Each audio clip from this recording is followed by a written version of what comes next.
all. I am the founder of Level Up Score, and you are live with me on Tuesday's Top Tips. Thank you for being with me today. Um, I'm really excited about this topic. The topic that I have for you today is the credit industry has a trust problem, and here is how we fix it. So I'm going to show you why we have a trust problem, but I also want to give you some tangible things that you can use to fix this problem for our industry. So let me go ahead and share my screen because I want to show you the PowerPoint slide that I created um, because when I do that, I stay on track and I think you guys like it too. So let me just pull that up. Give me just one moment here. And happy Tuesday to everybody. But stay with me because I have something exciting to share with you and I want to really pour into you on what I have here to share with you. So stay with me on this live. I'll make it short and sweet, but stay with me. All right. So again, the title of this is The Credit Industry Has a Trust Problem, and here's how we're going to fix it. Again, my name is Alicia Alt, Level Up Scores founder, and I'm excited to have you here on Tuesday's Top Tips. So again, welcome. Welcome to Tuesday's Top Tips. Today is not a hype live. It's not a motivational live presentation. It's a training. Okay. And that's what I like to try to present to you here on Tuesday's Top Tips. But if you stay with me, I'm going to walk you, let me restate that. If you stay with me, I'm going to walk away. Let me restate that. If you stay with me, you're going to walk away with something you can immediately use in your business to change how clients see you and how partners respond to you. And this is really important. I always like to give tangible things that you can walk away with on each of my lives. Of course, I'm going to walk away with it too. So maybe that's why I kept getting tongue-tied there. We're all going to use this to help redefine our industry and make our industry great again. How does that sound? All right, let's jump into it. So, the last week I had the Tuesday Top Tips and I talked about how to partner with the mortgage industry. So, and then I did a live on it where I kind of deep dived into that material and how you can work with mortgage professionals, how you can partner with them. And the idea is that you become a business partner, right? And that's the most important thing. And so, a lot of you that really landed with you. That was really important for you. And what that revealed to me was that it's important for all of us, right? And so you guys are working with mortgage professionals, so you really want to know, how do I really partner with them? And I was really excited to know that that landed with so many people. I got a lot of DMs, I got a lot of emails. There was quite a few people on the live on Friday, even though it was short notice. And then I had a lot of people say, hey, I missed it, or hey, why did you do such a short notice and I wasn't able to be there and mark that on my calendar? So apologize for that. But sometimes when I want to bring something that I think will be very valuable to me, to you, I kind of jump into it without a lot of notice. But I want to kind of expand on that today because as we're looking at that, it's not that we have a problem with the mortgage industry, right? So this is a widespread problem in terms of it's a much bigger issue for the credit industry. We're not seen as professionals or partners with those entities that are helping our clients get to their goal. And so that's what I want to uncover today. But this is a real credit industry has a trust problem issue. Okay. And so I'll dive into that. So the big why trust is broken. So trust is not broken because credit professionals are dishonest. Not in general, right? There's a lot of honest credit professionals out there. I know a lot of you, right? There are a lot of us out there. We truly are in this business to help people. So I don't think trust is broken necessarily for that. And I don't think trust is broken because credit repair doesn't work. Because obviously it works or we wouldn't have a job, right? People wouldn't be seeking out credit repair if it didn't work. But trust is broken because clients and partners don't understand why they're being told to do what they're told to do. Okay. And so this is where I think the gap happens. And I think it comes from two things. One is we're not connecting the goal to the things that we're doing, right? And so that's one. But the other thing is sometimes I think us as credit professionals, we don't actually understand where they're at and what the goal is and how to connect them, right? And so we have this misunderstanding that raising the credit score or getting deletions is the answer. And trust me, I know this to be true because I see your social media accounts raised 100 points, deleted, 14 deletions, this, that, whatever it is. And don't get me wrong, all of that's good stuff because if we can delete things and raise credit scores, it puts us all in a better position and opens up opportunities that a person otherwise wouldn't have. But if we're not connecting that to their goal, then having a high credit score might not be the solution. So if you've ever been to any of my demo calls that I do twice a week, you will know that I show an action plan of a consumer that has a credit score of 750 across the board. By all accounts, no negative items, nothing like that. But by all accounts, you would look at him and you would say, hey, no negatives, right? Great. We don't have to delete anything. There's nothing to delete. Credit score 750 should be great to go. But the person's goal was to buy a home, and the person's goal was to get a conventional loan. And that's where our help came in, right? It wasn't about deletions. It wasn't about raising his credit score. It was about getting him to his goal. That's where we missed things in the credit industry. And that's why there's trust broken in the credit industry.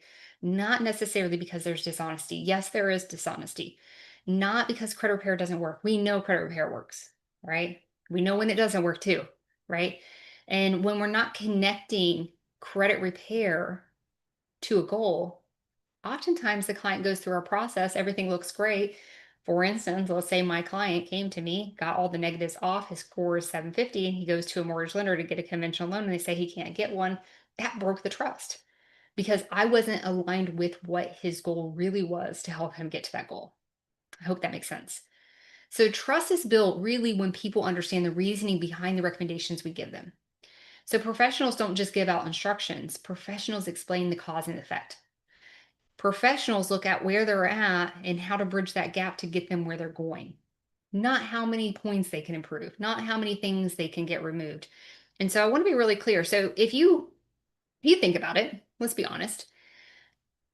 How many times do clients hear things like, "Hey, let's wait for the next 30 days."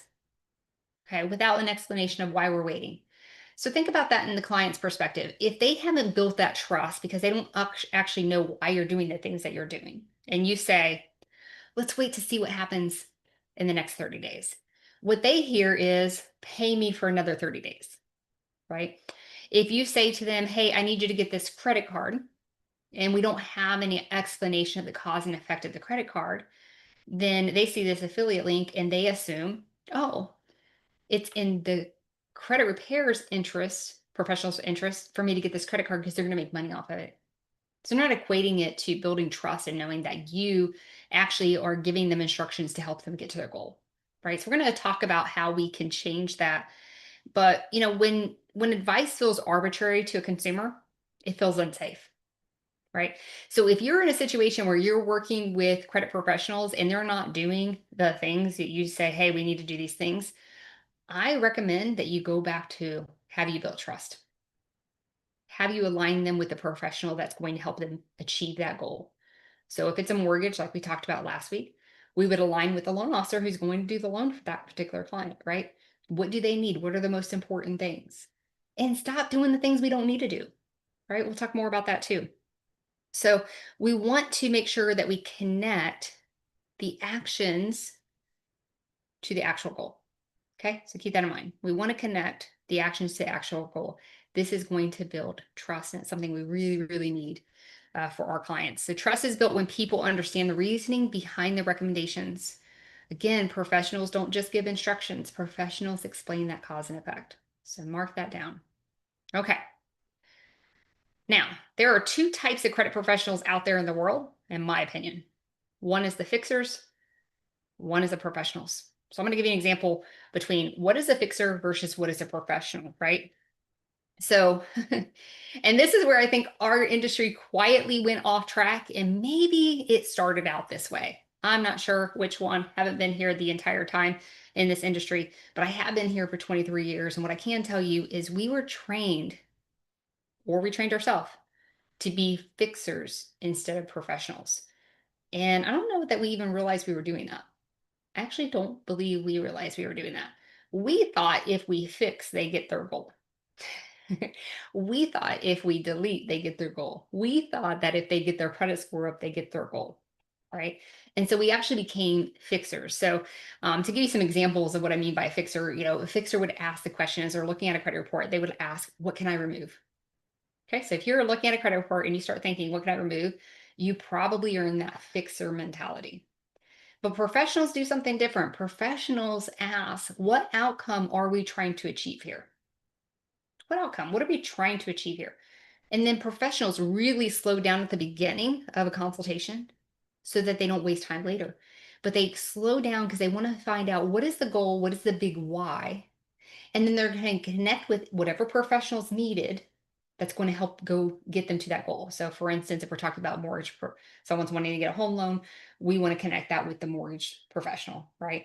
If someone's looking for business PG funding, we want to connect that with the business funder, right? So we know what are the things, we're all together on this. It's a team. We know what needs to happen, right? And by doing that, we can actually save a lot of time. How many of you guys are out there getting clients who are trying to buy a home and you're the fixer, whether you remember, you know it or not? If you think about, if you're asking yourself, what can I remove? How can I get this score improved? You're the fixer. How many of you are out there just disputing every negative item that is on the credit report? Right? Finding an error to dispute, or maybe you're not even finding an error to dispute. You're trying to figure out a way to get it off the credit report. That would be considered a fixer. Because oftentimes, if you were to have that alignment with, let's say, the mortgage loan officer, if that's the home, if your client's a home buyer, if we were to align with that mortgage loan officer, we might find out that half the things that are on the credit report that are negative, the loan officer doesn't even care about. We can skip those and we can find the important things to work on, thus helping our client reach their goal, building trust, and actually having a happier client relationship, but also building that trust and relationship with the referral partner because we're giving them that deal that they referred over to us to make happen, right? And so this is really really important. But you think slowing down in the beginning is going to cause you to have more work, but it's actually the opposite. And on the Friday Live, we talked a lot about that. And I think people were like, whoa, so I don't have to dispute every month. No, you don't. Maybe even you don't have to dispute at all. That's a very realistic option for a lot of people trying to buy a home, right? And so kind of consider that. Couple things you can think about that I'd like to address. So fixers tend to apply the same steps to all people, right? So you come into a fixers organization, and I'm not down. Don't get me wrong. I'm not calling out fixers. That's how we were trained, okay, or how we trained ourselves. That's what we thought was right. But if we're a fixer, a lot of times people come through our process and they go through the same steps, right? They might get the same generic advice moving down the line, even though it doesn't necessarily apply to the person. For instance, fixers have a system, the client comes in, we analyze the credit report for all errors, we dispute all errors, we wait 30 days, find the results, dispute again, round one, round two, round three, round four, round five. So I had someone on the live ask me about that. Well, when do you send out round two? Maybe you don't even send out round one. We don't have a sequence that there has to be a round one, round two, round three. If we are aligning with the business professionals, going to help them take them to their goal. I know it's different. It's different, but that is our job. And the reason why trust has been hurt in our industry is that's where we didn't go there. We didn't go there. We became fixers. We decided that, telling the client, hey, I can get you 100 points so you can go buy the home was the solution to them buying the home when it wasn't. Or telling the client, hey, I'm going to work on removing all the negative things on your credit report. So then clients, we've created a culture to our own demise of clients thinking that our job is to remove everything. Well, we can't. Right? We can't. I don't know how many emails I get like, hey, Allie, I heard you're a dispute expert. Can you give me an idea on how to take care of this negative that's on the credit report? And those of you who know me and have sent me emails like that, you probably know my first question to you is this important? Number one. Number two, is it factual or is it not factual? Is there another way we need to handle this? Is there a better way than just disputing? Right? I shared on the live on Friday that we can dispute our minds out and never get something removed. But you know what we can end up doing in the long run? Causing a judgment. Causing a judgment. So not everything that we do should be done. But we've boxed in because maybe we were taught this is how you do it. You're going to do round one. And these are the things you're going to do in round one. And then you're going to do round two. And these are the things you're going to do. And everybody goes through the same process. And they're going to get this email that gives them all these credit building resources. Well, what if they don't need any of those? Right? And so keep in mind with Level Up Score, a lot of you know this that are using Level Up Score, we're creating tailored action plans that are developed for that client based on their credit profile and the goal that they're trying to achieve, right? It's so important. It's so important. And so I just want to kind of harp on that. When clients feel that they're getting the same exact advice as everyone else gets, they don't feel understood. They don't feel safe. They don't feel like they can trust you, right? You're just doing it so you can make more money. You're just holding me on for another 30 days to make more money, right? Things like that. When people don't feel understood, they don't trust the process. And that's why you're chasing money. That's why you can't get them to do the things that you need them to do. But I can guarantee you, because I've done it for years, if you partner with their loan professional and you guys work as a team and it has become apparent that in the process something has to be removed or something has to be handled or something has to be settled or something has to be paid down or there needs to be a new credit card, I guarantee you when that is specifically geared to them for their goal, they will go out and do that thing. Okay. And here's the beauty of it. When you get them to their goal, I don't know, you might find something really easy that gets them to their goal. It doesn't mean they're going to leave you and you miss out on additional income. There's two things that are going to happen. I talked about this on live.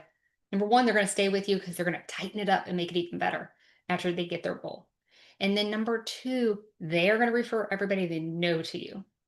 And their credit professional that you worked alongside of is going to do the same thing. So get them out your door as fast as you can. Put them in your graduation program. Keep a hold of them at all times. I think that might be my next live on Tuesday's top tips next week is how to keep people forever. And I'll talk to you about that graduation program. But do you understand how we can change from being fixers to professionals?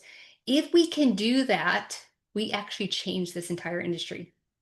We have professionals out there who are, I've seen social media posts like calling out the credit sweepers and things like that, the people who are doing dishonest work, right? Calling those people out doesn't really help the situation because we have to change the culture.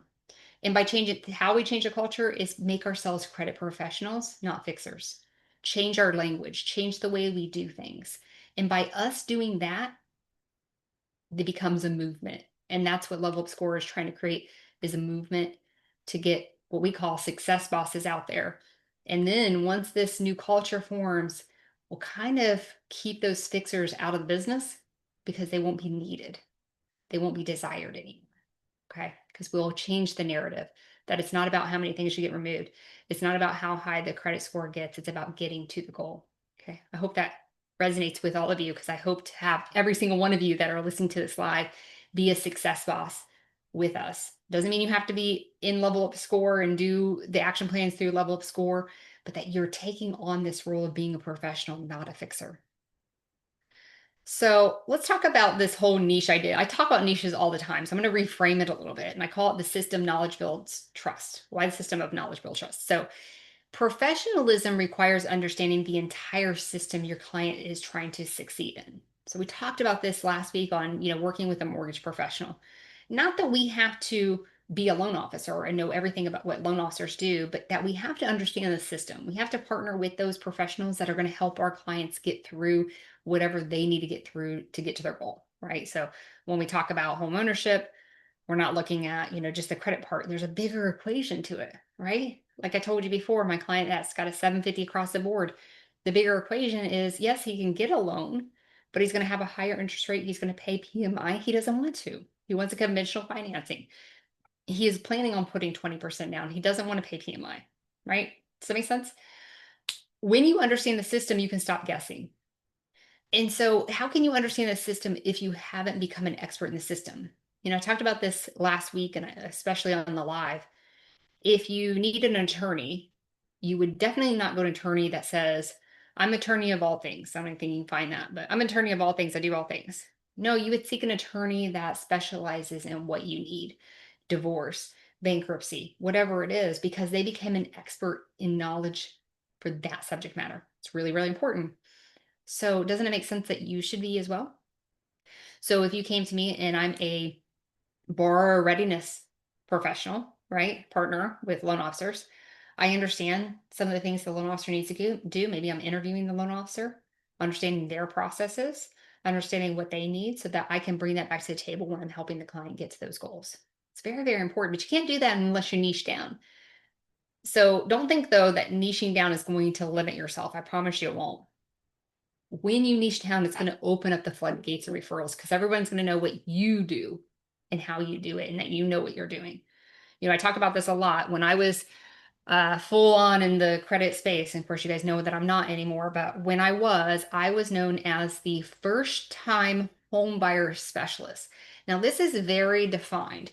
It's not only defined, and you don't hear it in my name, but I'll tell you, it's not only defined in that my specialty is helping people get their very first home, but it's also defined in area because I worked with people who needed to get, down payment assistance. So I knew all the down payment assistance programs in the area.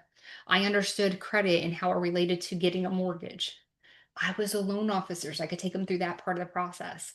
I had relationships with a lot of real estate agents, so I can hand them off to the right real estate agent that met their needs in their area and such. Does that make sense?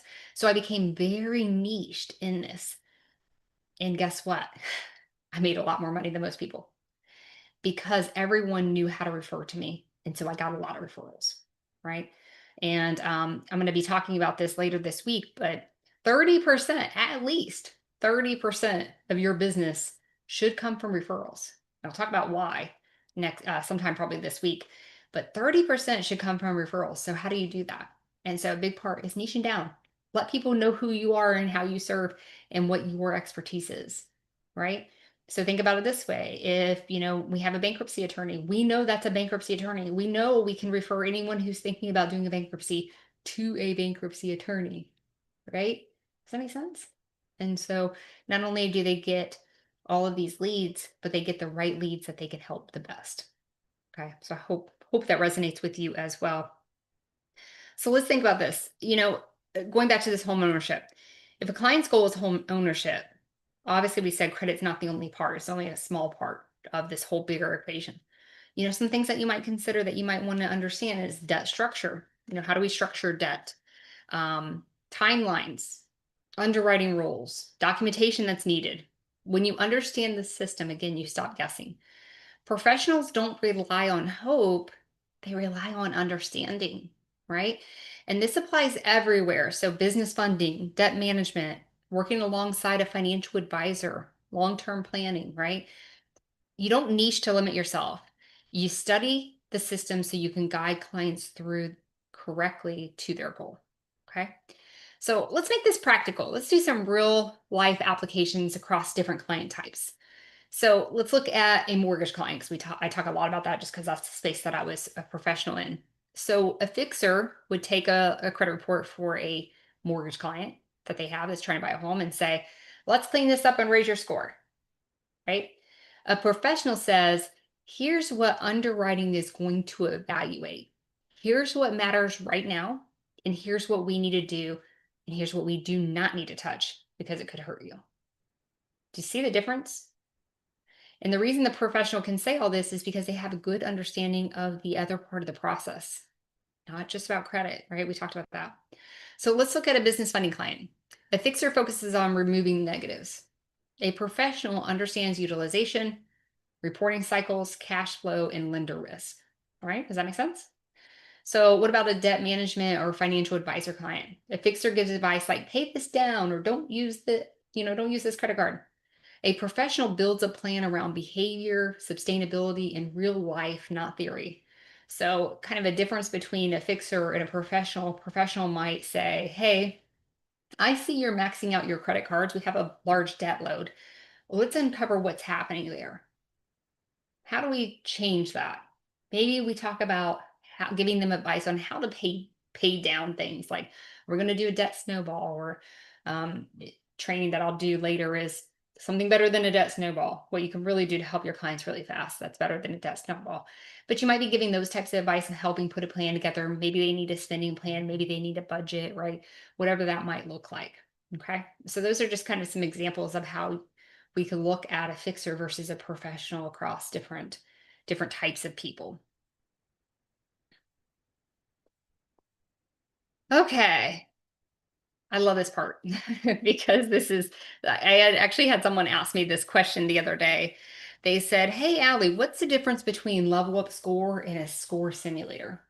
And this is really important because mortgage loan officers have a resource that is a score simulator, creates action plans that are based on simulators. And they actually don't work very well. And the why I say that is general advice tends to fail people. So we think about general advice kind of protects us, but specific plans protect them. General advice is vague enough that if it doesn't work, it's not our fault, right? Specific plans require accountability, but it also creates confidence. So specific plans say, hey, I am teaming up with your goal and you and where you're at to create a plan that meets your needs to help you get your goal, right? And so it continues to build that trust. So it's very important that you understand the difference between giving general advice, right? So if you have a process and everybody gets a dispute of all negatives on their credit report and everybody goes through a process of getting this document from you of credit building resources and blah, blah, blah, you're giving general advice and it's probably going to fail the client more times than not, right?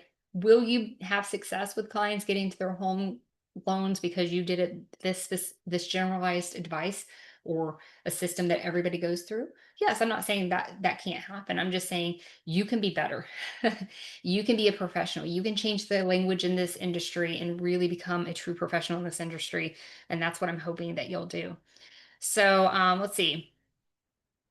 When a client understands why they're doing something, how it connects to their goal, and what happens next, they actually relax. And when you see a client relax, you know you've built trust. When they're anxious and asking you a lot of questions, you have not built trust. So you'll kind of know just by the reaction to different things, have you built trust? General advice does not build trust. Specific advice to them does. So I always like to give you guys some net tangible things that you can do today in your business. And this is my takeaway. Number one, stop leading with credit reports. Stop analyzing credit report and showing all the errors, but start with every conversation being about their goal. But not just that surface level goal, like I want to buy a house or I need capital for my business, but why? What's the big why behind that? That's going to be very helpful throughout the process that you're working with them to understand that big why. For instance, my client that has a 750 score, and I could have led with a credit report. Oh yeah, you don't have any errors on your credit report, blah, blah, blah. But I started with the conversation of the goal. And he said, hey, Allie, I went through Dave Ramsey's program, closed out all my credit cards. I got 750 credit score across the board, but trying to get a conventional loan. And I understand I can't get one with these scores and this credit profile. And here's why I want a conventional loan. I want to be able to put 20% down. I want to get a lower interest rate. I want to buy a fix and flip. So I don't want to have to go through the issues of like government loans, that kind of thing. I don't want to have to pay mortgage insurance, right? The list went on when I had this conversation with him. And so because of that, I was able to work with him better, right? Know exactly what I need to do. And then number two, learn the system behind the goal. You don't need to do the other professional job. I'm not saying go out and get your license to be a loan officer or work with, as a business funder or those kind of things. What I'm saying is understand their role, understand what they need from you, partner with them. So you need to understand how your role fits into the outcome. What is your job? What is their job? How can they help you with your job and vice versa? This is what you should be doing. How can you do that? If you were going to start today, the first thing I would recommend that you do is call up your loan officers or whoever your referral source is, whoever the professional is on the other side, your business funders, your financial advisors, whoever you're working with, get them on the phone and interview them. Talk to them, but also do it on a consistent basis every time they send you a referral, right?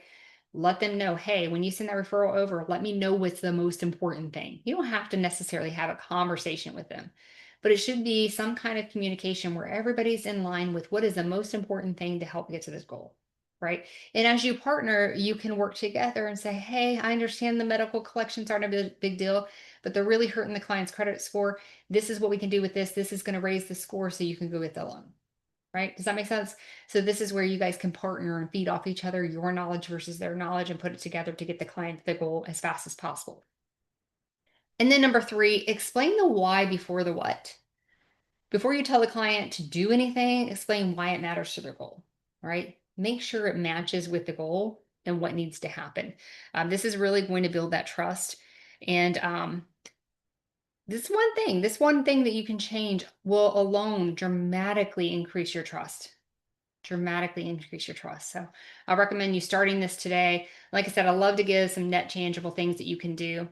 Now, I want to introduce Level Up Score because a lot of you are using Level Up Score. Some of you are not. Some of you, this is new to you. So I wanted you to know why Level Up Score exists.